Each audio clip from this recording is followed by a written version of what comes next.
LGBTQ. Yes. They are applying there because we are LGBTQ category. Yes. They came as international students, break the visa and apply for a refugee on LGBTQ claim. And then after a few months, they got the PR. Are you really LGBT? They're like, no, we're not. And like, we just want to get the permanent residency. We want a PR. And there's also lots of bias in the IRCC. It's a big statement you are making, a bias in IRCC. Definitely. What do you want to say? What you have experienced when you got your license and what kind of struggles you are doing? They keep changing the rules. They keep changing they don't know. There's lots of confusion. They have no idea what they're doing. They're still giving the license for more and more consultants.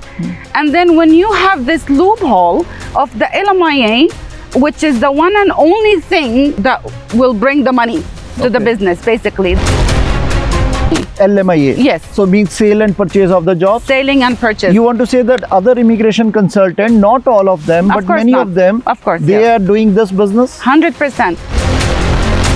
Do you get the calls from the public, from the clients that they want LMIA, give us a job, $20,000, $50,000, we will pay you to get us a job? Do you get these kind of calls? Yes, I did couple of projects to see what's going on, to test the market and see what's happening.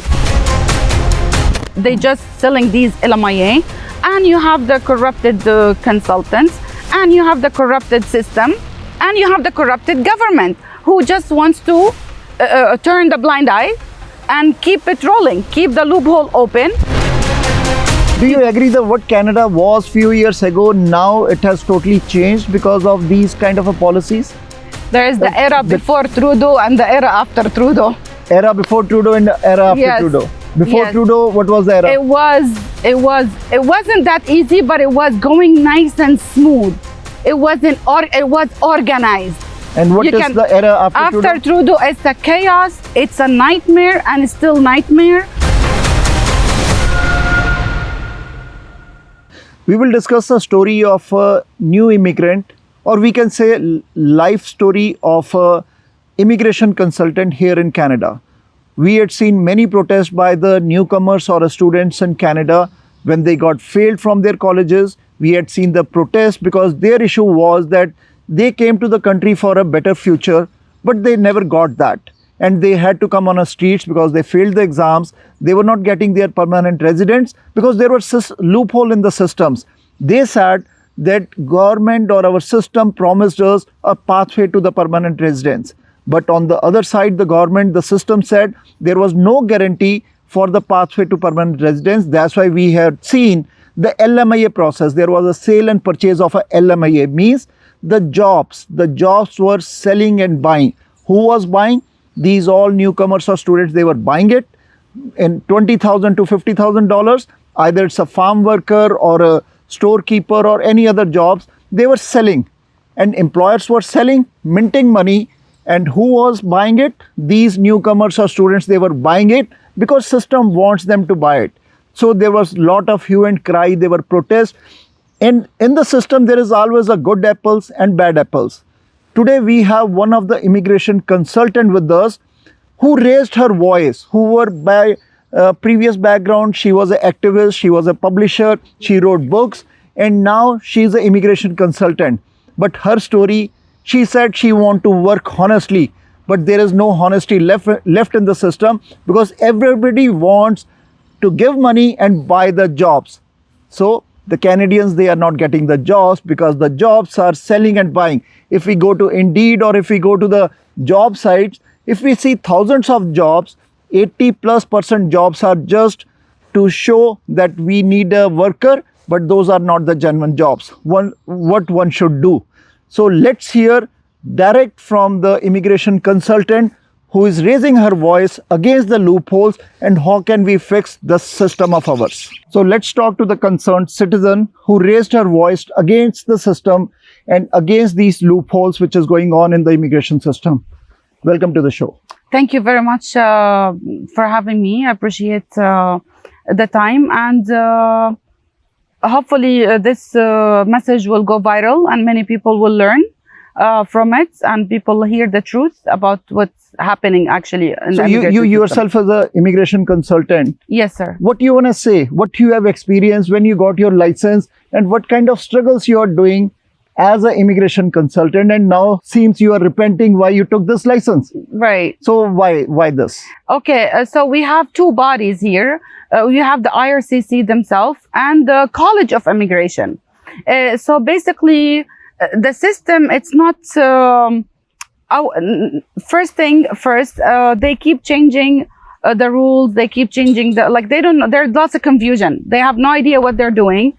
They have no clue to keep the system very clear to people who wants to immigrate to Canada and integrate in the country and actually give back to this country and actually work hard and really prosper and really build the communities and safe communities and keep it like economically as well as a strong country as it should be.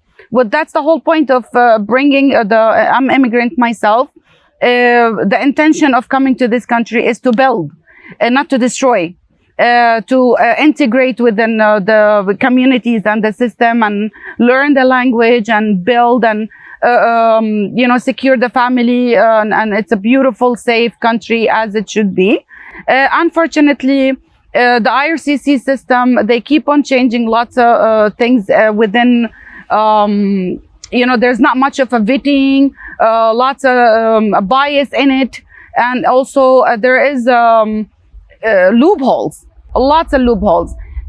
We'll get back to the IRCC themselves, but first I want to address also the issue with the College of Immigration. What are the issues there with the College of Immigration? The College of Immigration, number one, if they want to regulate us, they're not regulating themselves first, to understand that also the struggle of us as a consultants, we had to pay hefty amount of money every 3 months, more like $500, just to keep the license active. If it happens that we cannot afford that, or there's not like a revenue or business to work, because we cannot, the consultants, the good apples in that business who wants to work with integrity, who really wants to help people with their application, but that is their fee structure, that if you want to maintain the license, that is your fee structure. Yes, yeah. But when it comes to reducing, capping of the immigration and reducing the number, automatically the work itself, it's not going to be as there is lots of prospering and there is many people who really needs the help and all that stuff. So basically what they're trying to do, they want us, they're expecting us as a consultant to have a proper, yet, and they have an office, to have a place and all that stuff, and yet they're still working remotely since COVID. There's no phone number to get hold of them. And once you receive an emails from them and all, they push us to do, like, there's no calls, there's nobody from their side to call us to so we can talk to them. I send them couple of emails that you leave us alone.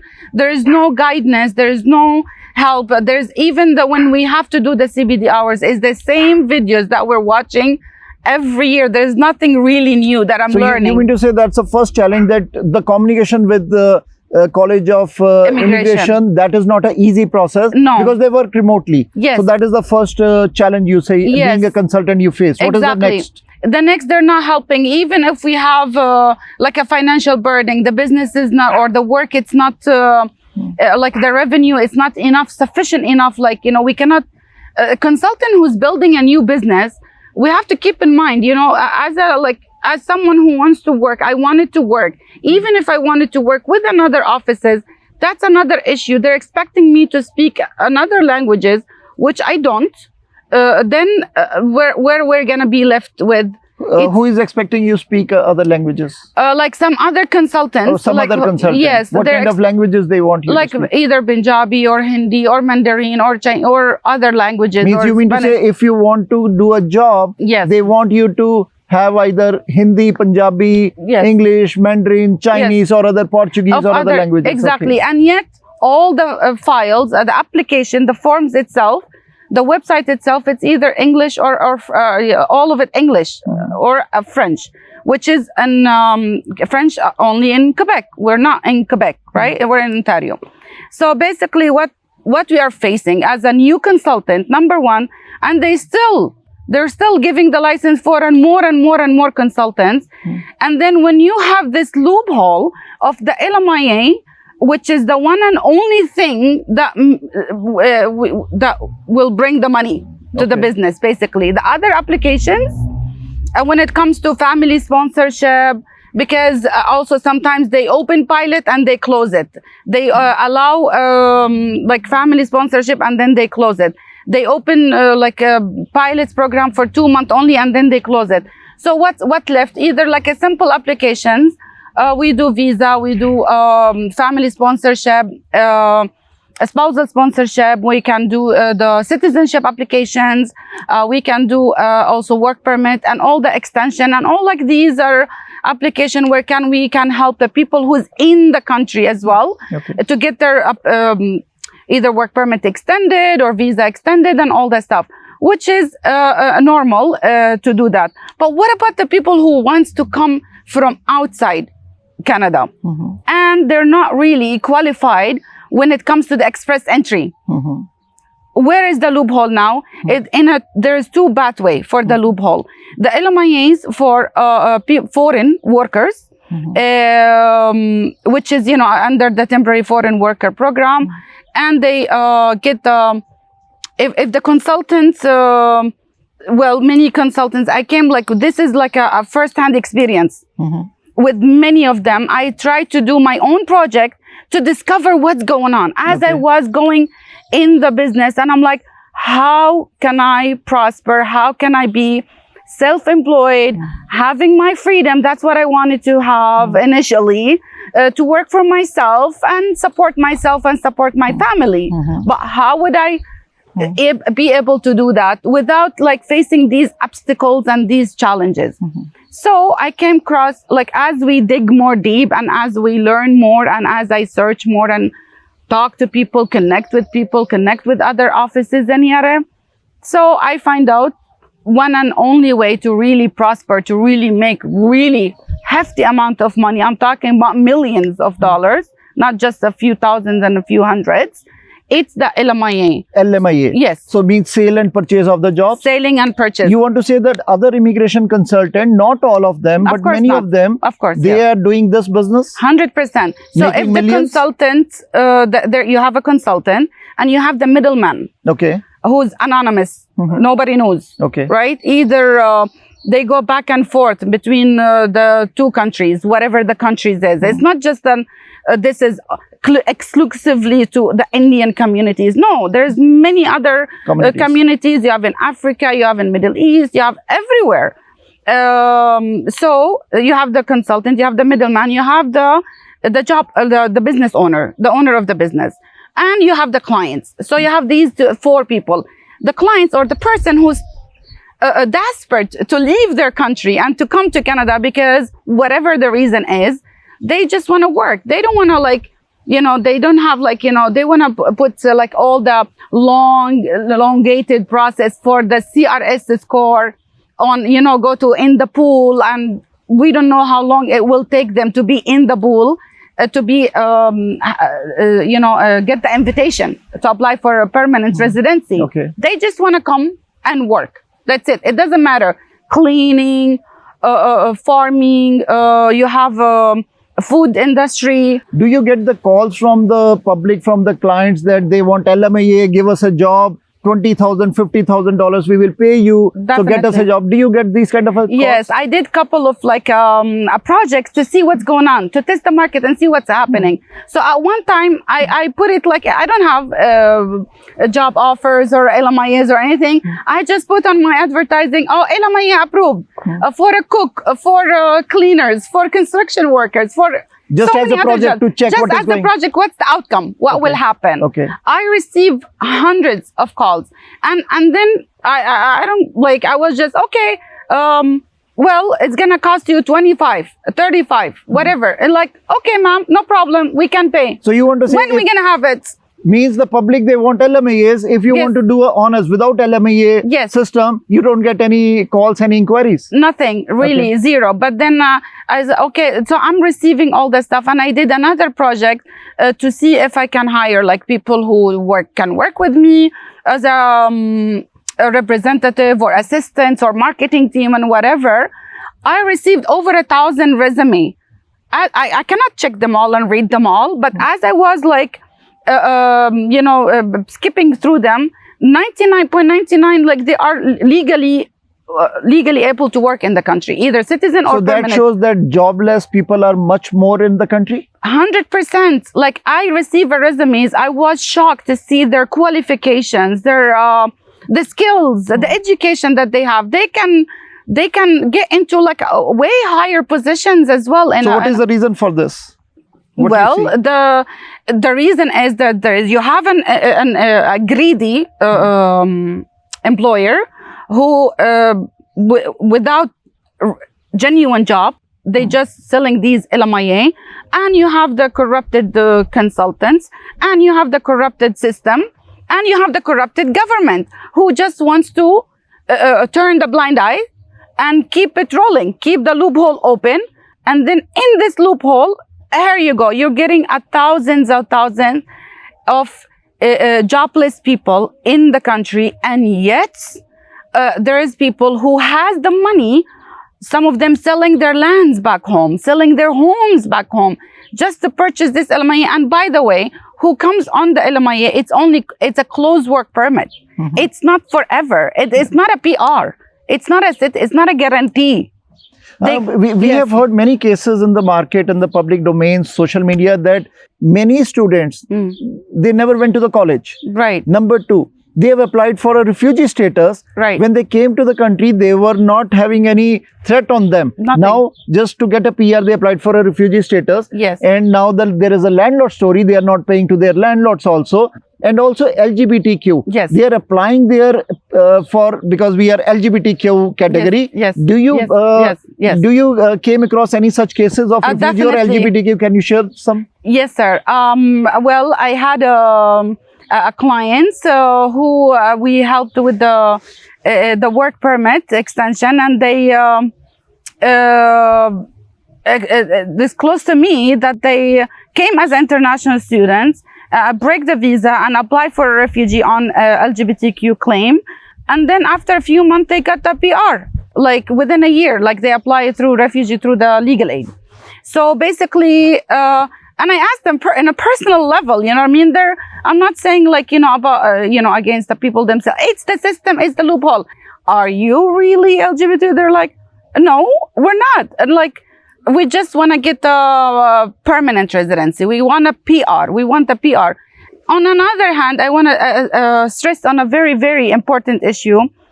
The genuine international student who really worked hard, who really studied hard, and I have a couple of clients who's really genuinely paid the fees, study, graduated, and they have a higher degrees from back home, from different part of the world as well. And when the PGWP expiring, because it's one time, they're not receiving the invitation to apply for a permanent residency yet. So what's the option? The system is telling them you have two options. It's either to go back to your attempt to maintain their status to be legal in the country. They need to change their condition to go back to study permits, or get a job offer supported by LMIA. And LMIA is not free. LMIA, it's not free. So I our had a third couple is- of clients, their bosses, who they're working for them, and the company is eligible to do the LMIA. They refused, but they don't want to do the LMIA, and they're like, "Where I'm gonna go now?" But they have the genuine job; they're actually working. Our third option is go back to your home country. Exactly, or go back to there. But then after that, like you see, some people, the vetting is the problem. Okay. There's there's not enough vetting when it comes to, and there's also lots of bias in the IRCC. About around 2 years back, if It's people, a big statement you are making. A bias in IRCC? definitely around 2 years back, the IRCC give opened the door for a student who came from Iran, international student, stating, oh, because of the situation in Iran, any international student who come to Canada on a study visa, now they are able to get the open work permit. Forget the LMIA, there's no LMIA. You can work whatever you want, open work permit for 2 year, 3 year, able to be extended as well, only for Iranian international students. Okay. And yet, when I see the Indian international student, the genuine one who struggle, who really wants to remain in the country and work and contribute. So I think it's the best way or the solution for this. So why are you giving these people the option to leave your college and go ahead and work for whatever, anywhere in Canada, whatever job you want, and yet you have another, on the other hand, the student who struggling to take to the day-to-day, like, you know, life expenses and yada. And we have lots of students, they end up leaving the colleges and either, as we said, either apply on a refugee claim, which they don't, there's no ground really for that. So that is called a fake refugee claim? The fake refugee claims. And also you have as well, on another hand, the LGBT government who is giving or funding millions of dollars for certain parts of the world to come to this country and give them income of more than $3,000 a month, just because, you know, they came from a conflict zone or whatever zone. And we have the political oppositions, you know, in the Middle East, or in some part of the world, like in India maybe, or in Palestine maybe, I don't know, like there's so many, some groups, they claim that they are the opposition. You know that according to the immigration law, they are, it's a ground for them to stay and receive the permanent residency. So that we had seen that many people, many students, they are misusing the separatist movements back home in the countries. Right. They are using that here. Because when they came, they never disclosed that they are linked with those kind of a separatist movements or that ideology. Here, they are not getting PR. Now they are saying we support that movement. That's why we need a refugee status. So that's kind of a fake. So of course, misleading. So same thing in the LGBTQ, same sex marriages is happening, which is kind of many of the cases might be fake. What do you say? Right. Yes. And some people openly is telling me, this is the thing, I struggle. How can I work as an immigration consultant who love this country? I'm a patriot myself. I really want to help people who's really in need. I'm not saying everyone doesn't need it. I'm an immigrant myself, so why not helping? Again, vetting is the problem. Getting cross, like, you know, making sure the story is really genuine, like really approved by evidence and all that stuff. And people is telling me openly, clients are telling me openly over the phone, oh, my wife back home, but I want to apply refugee here as a bisexual, you know? My license doesn't really qualify me to do refugee cases, but we can help with the, you know, the basic form and yeah, like only basic thing, maybe help with the story. I said, how can you prove it? Like how are you going to do? I refused so many people. I could have made so much money out of these cases, by the way. And on another hand, you have the ghost consultant who doesn't have the license. They're out of the zone of the regulation. They are free to do whatever they want, either from whatever different outside Canada or even inside the country, making thousands and thousands and thousands of dollars, taking these people, faking whatever accounts, and name it. Like there's so many things. There's lots of things happening. So it's a chaos. So do you want to say that CRA, our tax system, and the immigration system, they should audit these all immigration consultants? 100%. How come they accumulated so much of wealth here? 100%. They should 100%, audit it? 100%. I will be the first one. They're not gonna find anything. You yourself as a immigration consultant, yeah. Are you not scared talking all this and bringing in public life? Because in social media, everything is available, but still you are raising your voice against definitely, this. I tell you why, because it's also break my heart. I've seen also some consultants giving away their license after really working hard on it. It wasn't easy for us to get the license. It took me up to like 3-4 years to really, they vetted me with all the criminal background, criminal check, this and that, and lots of money, lots of study, lots of work, and all that stuff. So I came to the point like where I did my project, so I can wants to hire people with me. I also received many calls and from licensed immigration consultants, or newly licensed, or they don't have a years of experience and yada. They say, we regret that we got this license. Many people, I had some person who came is like, they have very high education beside the license and all. They end up working in Walmart because they want to make a day-to-day money, like living, right? So they either giving away their license, which is I really am considering if I'm not gonna be able to, work with people who can support and help, so we can have at least for once someone who can say, yes, we don't sell the LMIA, we don't do that, we don't do this. A clean place we can work, number one, with integrity. Number two, helping the people who really needs to help. Because before the IRCC, the file, we see it. Yeah. We actually preparing the file for the IRCC officer to look at it and say, approved or not approved, or there is some mistake, return, fix it, and go through it.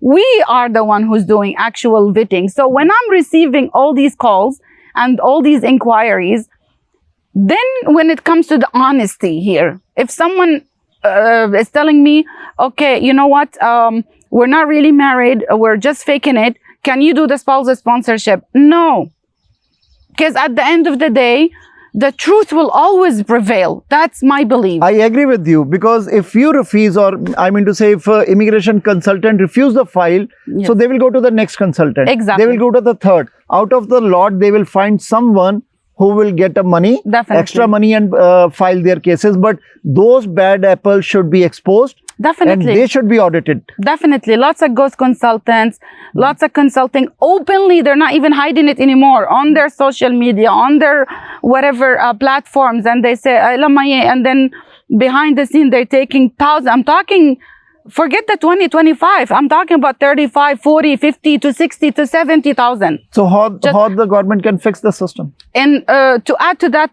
before we get to the solution, you have the consultant, the middleman, the employer, and also the clients and the accountants who bring these people when they come to this country. Okay, now they have the work permit, but there is no job. How they gonna say, okay, yes, we work 1 year or 2 years for that company? There is a payroll is running. Yeah. They run the payroll. So it's a net.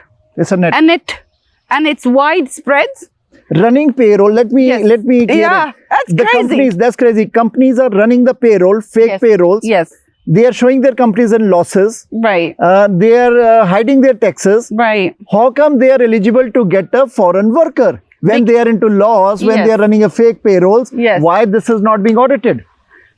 Well, that's the question to go to the politicians, to the people who's really working for Canada, working for the Canadian, working for the below the middle class people who are struggling day to day. And now they're asking why the crime rate is very high.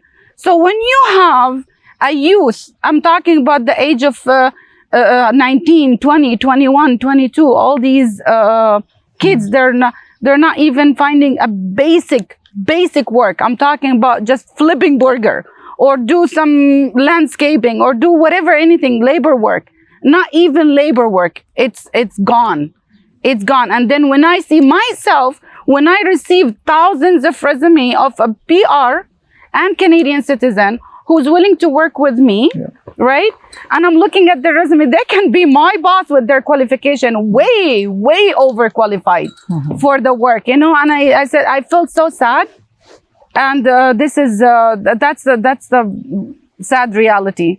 And then when it comes to the solution, I will wrap it up here. Number one, these concerns, it has to be discussed in the House of the Parliament. Okay. And motions has to be raised up through the members of parliament who, by the way, work for us.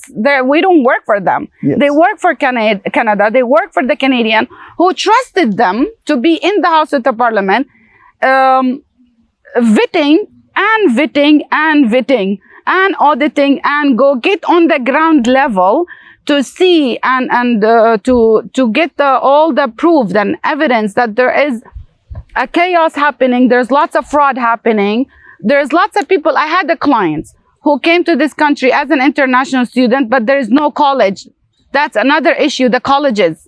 There is no college. It's empty place. Okay. I had to help her. She doesn't know how to use the web form. Pro bono, I didn't take anything. Young girl, she is lost. She has no idea. That's not her fault. She has she has the study permit and the stamp on her passport. She's like, I don't know what to do. Where I'm gonna go? I'm afraid. I'm scared. What I'm gonna do? If someone call you from the parliament, because they might be watching it, Right. if someone call you from the House of Commons, Yes. will you be able to give them all the proofs and all the things you have to them, so that they can bring a Definitely. motion there in the parliament? Definitely. Listen, I'm talking from within. I'm a consultant. Okay, I do have a active license as well. The stuff that we're talking about, the government has to do a serious project to work within the people who can hear the stories and can. Sometimes, it's not just about like, okay, I got you. Now you have your name on the LMIA. Okay, now how you gonna prove it? It's number one, they get paid by cash. Number two, they go. It's a net from this name, not on their name. They have the other people name, other people accounts with other people who has another people who has their accounts. It's either inside the country or outside Canada. Yeah. It's a serious project, and the people really wants to come forward with this, and the member of the parliament who really genuinely really care about this country and care about the youth in this country and care about the hard-working Canadians who really wants to work. And don't tell me they don't want to do this job. There's many people willing to do anything just to make the living and day to day to survive with this. Of course, the prices is gone crazy up of living and fooding and everything. So what are we gonna do? My suggesting, it's just a suggesting, for the PR, why you're telling these international students, come and study for 2 years, get a work permit, PGWP, only one time, and work for 2 years, and here you go, you're eligible to apply for a permanent residency. The moment you're telling them that you are eligible to immediately apply for permanent residency, you're giving them a fast hope. You're giving a door. You're telling them, okay, and then for these people who now finished, they got the PGWP, they are in the pool of the CEC, the Canadian Experience class. God knows how long they're going to be there. You got the work permit expiring soon. How are they going to maintain their status until they are waiting in the country and they are actually working and paying tax? Extend it. Extend the work permit for the international student. Forget the PGWB. Give them minimum 5 years and extend it for another 5 years of open work permits. So work then for there's 5 plus no need for LMIA. He doesn't need an LMIA. Yeah. So they can work legally for 5 plus 5, 10 years. Yes. Don't you wanna build the country? Don't you wanna hard-working taxpayers people in this country? Leave them. Let them work for 5 years, extend it for another 5 years. Many countries are doing the same thing. Many countries do the same. It's not like something, oh wow, it's not really. In Europe or in US, the in same Europe, thing. it's the same thing. Same thing. It's not easy to get the PR. Don't give them false hope. Oh, get the PR within 2 years. Come to Canada, 6 months and you are a permanent resident. 2 years after you are a Canadian citizen. And then they apply for a fake refugee and fake LGBTQ. Exactly. Within 2 years, they are a permanent residents, and in no time, they are a citizen. Yet, they don't even know the national anthem of Canada. They don't know the history of this country. They don't know the what's happened really and what's going on. They're not really. Give them the time to integrate. how can I integrate to any country? If I travel to any country of the world, can I integrate within 2 years? It takes time. It takes time integrating. It's not like a magic. They need time to learn the language, properly profession the language, and learn more skill. There's the road science, the driving science, exactly. the Everything ethics. is evolving. Yes. Lots of things happening. Do you agree that what Canada was few years ago, now it has totally changed because of these kind of policies? There is the era before Trudeau and the era after Trudeau. Era before Trudeau and era after Yes. Trudeau. Before Yes. Trudeau, what was the era? It wasn't that easy, but it was going nice and smooth. It was organized. And what You is can- the era after Trudeau? After Trudeau, it's a chaos. It's a nightmare, and it's still nightmare. And it's not between day and night that can be fixed. I hope I'm not like, it's not about being liberal or conservative. It's being Canadian, being really care about this country, I agree. care about the kids who born and raised in this country. They should have jobs. They should have their have the future secured. priority. They should have not face the housing crisis. They should Exactly. live in a Canada which was a 1990s era. Exactly. Yeah. Bring vetting. Let's not forget the story of the father and the son who's being convicted, plotting like a terrorist attack, and they are citizen. Yeah. How they end up in this country, we don't know. Yes. How these people who really genuinely, I came across some cases people who really wants to come as a visitor, as a tourist. They show thousands of dollars. They genuinely wants to come and leave. They got their visa rejected. And yet people who doing there's something, and now they're entering the AI to the immigration and have fun with that. Yeah. You want to tell me that more than 2 million application, visitor visa or tourist visa, was refused? This is a human being actually looked at it and vetted? No. And many people, when they do mistake. I had a case of someone, they give the approval for a father and mother on the same name on the documents. Wow.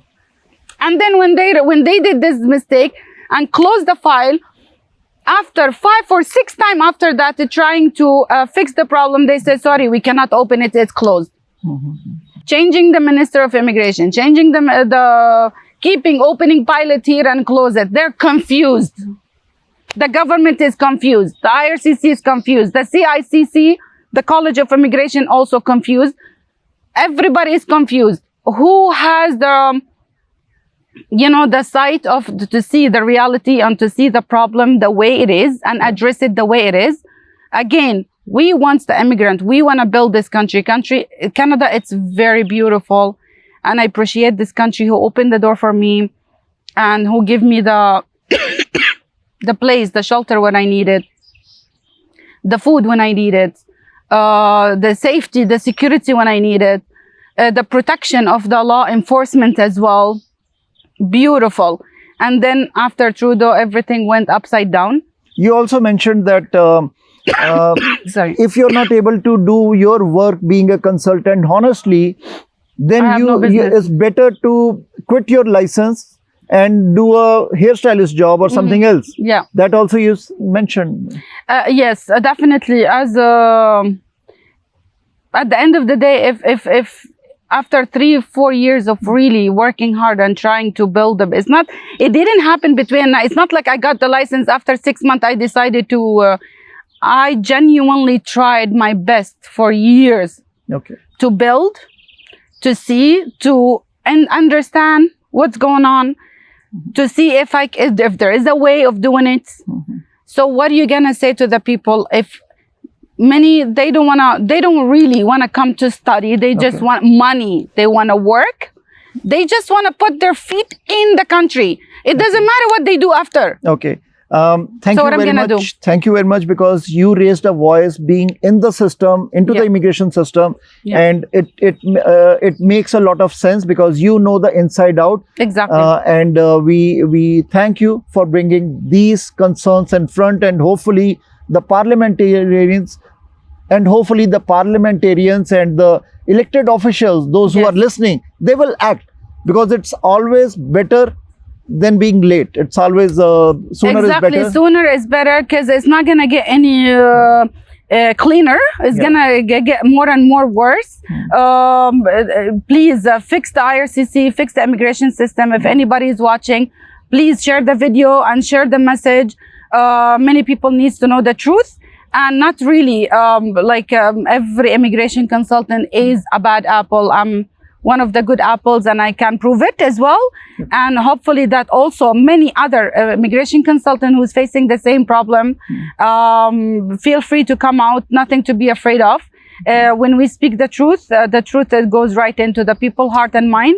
And we love Canada, and we always prefer to put Canada first and Canadian first, and also keep the immigration system clean from all the corruption. Thank you. Thank you. So this was an immigration consultant, a true Canadian who has a pain, because when she saw the loopholes in the system and how these people, they are either employers or the clients or a system loopholes, they are misusing our system. So she thought she has to raise the voice. Many other consultants also raised their voice, but much of a success has been come out from the system itself. We need to stop this. We need to fix the system.